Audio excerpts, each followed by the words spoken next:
Фенерче од тиква. Иако нашето село беше сиромашно, сепак ние имавме неколку нивчиња.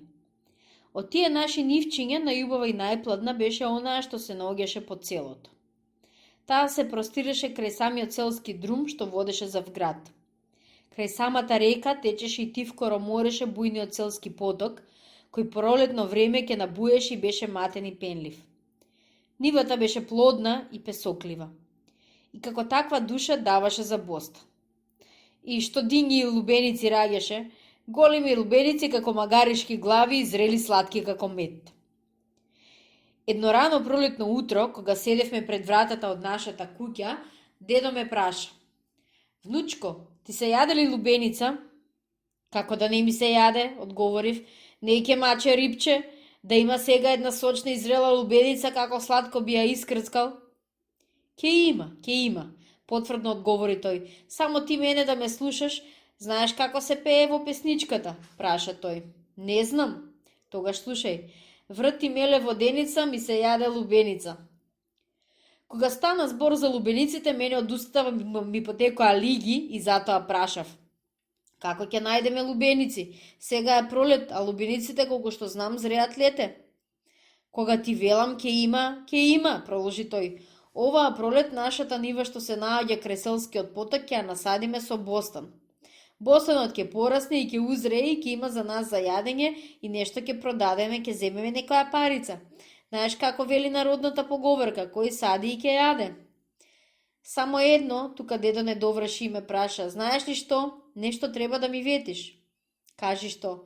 "Нивата ќе ја посадиме со бостан, ќе ти направам сламена колипка во бостанот, само ти треба да го вардиш бостанот од арами и кратци лубеничари."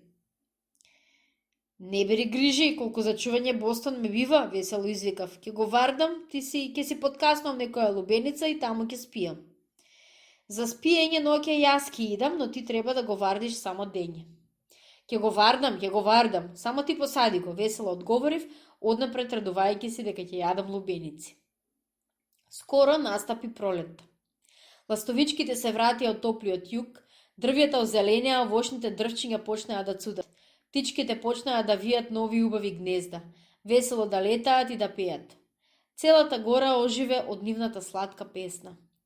Орачите почнаа да ги ораат нивите и во милата мајчица земја да сеат плодородно семе. Дедо ги впрегна нашите волови, ја изора нивата крај селскиот поток и ја посади со дињи и лубеници. Кога заврнаа пролетните топли дождови, бостанот изникна, почна да расте и буи.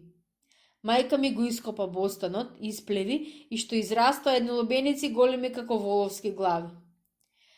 Пак едно утро дедо ми рече: "Моето го сторив, сега е ред на тебе, ти треба да го исполниш ветувањето."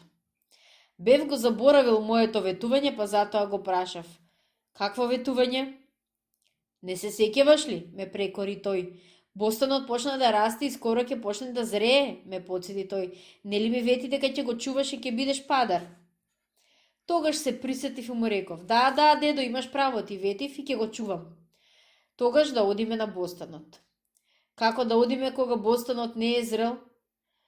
"Кога бостанот ќе узрее, тогаш ќе е доцна. Секој што ќе помине ќе се скине по една лубеница. Кој помини скини, за нас ќе останат шипинки.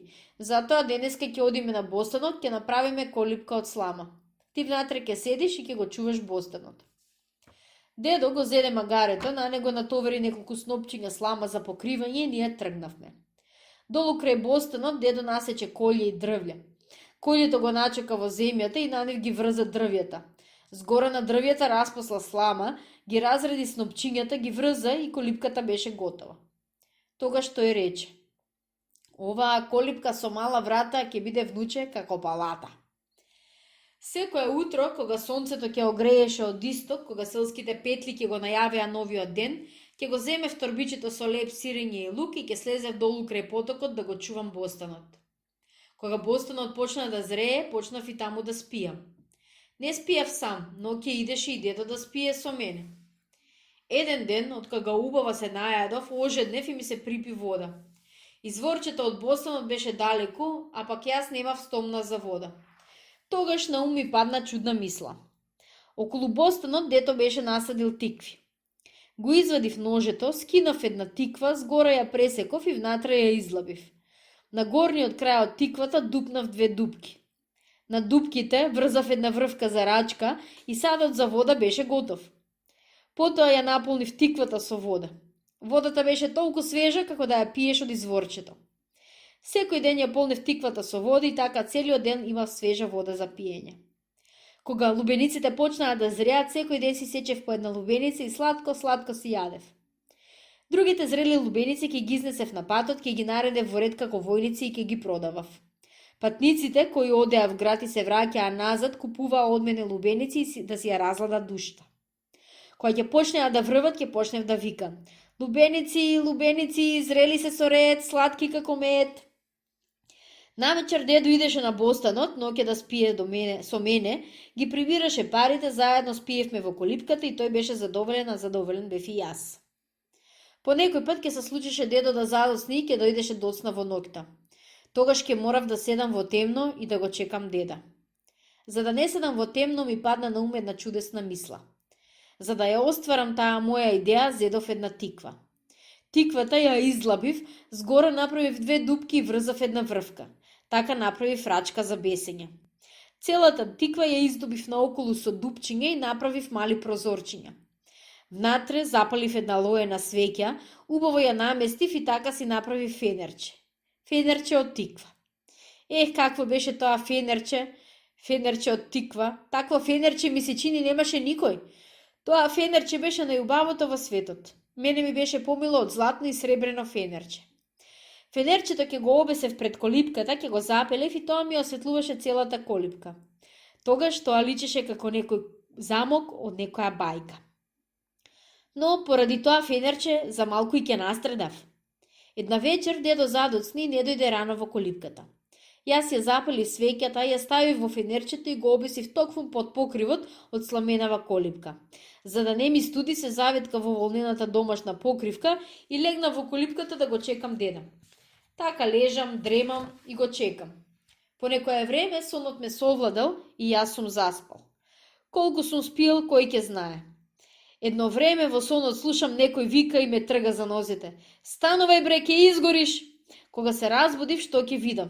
Сламениот покрив од колипката целиот гори во пламен, а пак дедо ми ме буди и дрпа. Брзо се разбудив и истрчав надвор. Дедо ја исфрли покривката и другите предмети од колипката и почна да гаси. Откако го изгаси огнот од колипката ме прекори. Магаре едно, друг пат да не те видам да прави фенерче од тиква. Така, поради тоа пусто фенерче од тиква, ќе изгорев жив во сламената колипка.